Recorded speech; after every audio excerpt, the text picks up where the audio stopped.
Hi అండి, నమస్తే. నేను మీ అలీంని ఐడ్రీమ్. మొత్తానికి విజయవాడకు సంబంధించి సెంట్రల్ నియోజకవర్గ సీటుకు సంబంధించి నిన్న రాత్రి నుంచి కూడాను ఎవరైతే ఎమ్మెల్యేగా అక్కడ బాధ్యతలు నిర్వహిస్తున్నారో ఎమ్మెల్యే మల్లాది విష్ణుతో ఇటు రాజ్యసభ సభ్యులు అయోధ్య రామిరెడ్డి పలు దఫాలుగా చర్చలను కొనసాగించారు.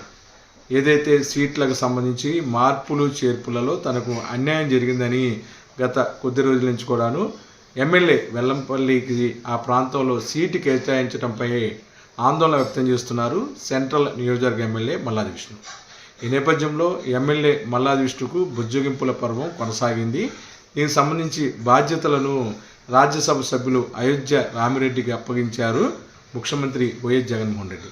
ఈ నేపథ్యంలో ఎందుకని సీటు కేటాయించలేదు, తర్వాత జరిగే పరిణామాల్లో ఎలా ఉంటాయి, అలాగే పార్టీ అధికారంలో వచ్చిన తర్వాత ఎమ్మెల్యే మల్లాది విష్ణుకు ఎటువంటి ఉపయోగం పార్టీ చేస్తుంది, ఎటువంటి సముచిత స్థానం కల్పిస్తుంది అనే దాని మీద కూడాను సుదీర్ఘంగా చర్చలు జరపడం జరిగింది. ఇందులో భాగంగా ఎమ్మెల్సీ మర్రి రాజశేఖర్ కూడాను ఈ చర్చల్లో పాల్గొన్నారు. అయితే అయోధ్య రామిరెడ్డి చర్చలు జరుపుతున్నప్పుడు స్థానికంగా ఉన్న మల్లాది విష్ణు వర్గీయులు పెద్ద ఎత్తున కూడాను ఆ ప్రాంతానికి చేరుకున్నారు. విజయవాడ సింగనగర్లోని మల్లాది విష్ణు కార్యాలయం వద్ద కాసేపు ఉద్రిక్తత పరిస్థితులు నెలకొన్నాయి.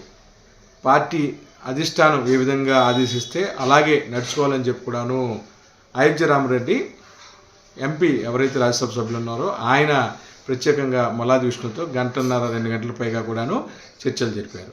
ఈ నేపథ్యంలో వెల్లంపల్లికి సహకరించి సెంట్రల్లో అక్కడ వైసీపీ గెలవటానికి కృషి చేయాలని చెప్పి కూడాను పార్టీ అధిష్టానం అల్టిమేటం విధించిన నేపథ్యంలో ఆ అంశాన్ని మల్లాది విష్ణుకి చక్కగా వివరించి ఆ ప్రాంతం నుంచి వెళ్ళటం జరిగింది. అయితే ఇవన్నీ ఒక ఎత్తు అయితే విజయవాడ సెంట్రల్ నియోజకవర్గంలో ఓట్ల శాతం తదితర అంశాలన్నీ పరిశీలించిన తర్వాత ఈ ప్రాంతంలో పశ్చిమ నియోజకవర్గం ఎమ్మెల్యే వెల్లంపల్లి శ్రీనివాస్కి సెంట్రల్ నియోజకవర్గాన్ని కేటాయించారు.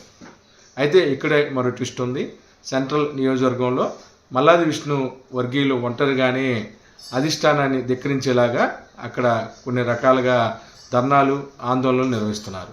అయితే స్థానికంగా ఉంటున్న కొంతమంది వైసీపీ నాయకులు పార్టీ లైన్ దాటమని, పార్టీ ఎవరిని ఆదేశిస్తే వారికి తమంతా పనిచేస్తామని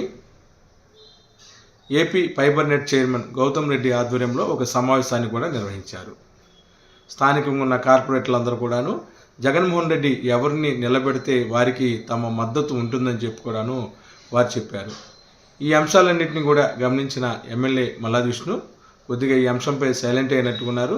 ఖచ్చితంగా పార్టీ లైన్ దాటను, కానీ తనకు అన్యాయం జరిగిందని పార్టీ పెద్దల వద్ద వాపోతున్నారు. ఒక సీనియర్ నాయకుడిగా తనకంటూ ఒక ఇమేజ్ ఉన్న నేపథ్యంలో బ్రాహ్మణులకి కేటాయించిన సీటు ఆర్య వైశ్యులకి ఎలా కేటాయిస్తారని చెప్పి కూడాను ఆయన కొద్దిగా ఆవేదనని వ్యక్తం చేస్తున్నారు. ఈ నేపథ్యంలో ఎమ్మెల్యే మల్లాది విష్ణుకి సముచిత స్థానం కల్పిస్తామని, పార్టీ గెలిస్తే ఒకవేళ ఎమ్మెల్సీగా కూడాను అవకాశం లభించే అవకాశం ఉందని చెప్పి స్థానికంగా ఉన్న వైసీపీ నాయకులు చెప్తున్నారు. ఏదేమైనా సరే ప్రస్తుతానికి విజయవాడ సెంట్రల్ నియోజకవర్గంలో ఎమ్మెల్యే వెల్లంపల్లి శ్రీనివాసరావు తన గెలుపుకి కావాల్సిన ఏదైతే మెట్లు ఉన్నాయో ఆ మెట్లని కూడాను ఎక్కే కార్యక్రమంలో ఉన్నారు. దీనికి సంబంధించి ఇప్పటికే కార్పొరేటర్లతో కూడాను సమావేశాన్ని నిర్వహించారు. స్థానికంగా ఉన్న కుల పెద్దలు అలాగే సామాజిక పరమైన అంశాలను కూడా పరిశీలించి వారందరినీ కలుపుకొని వెళ్తున్నారు.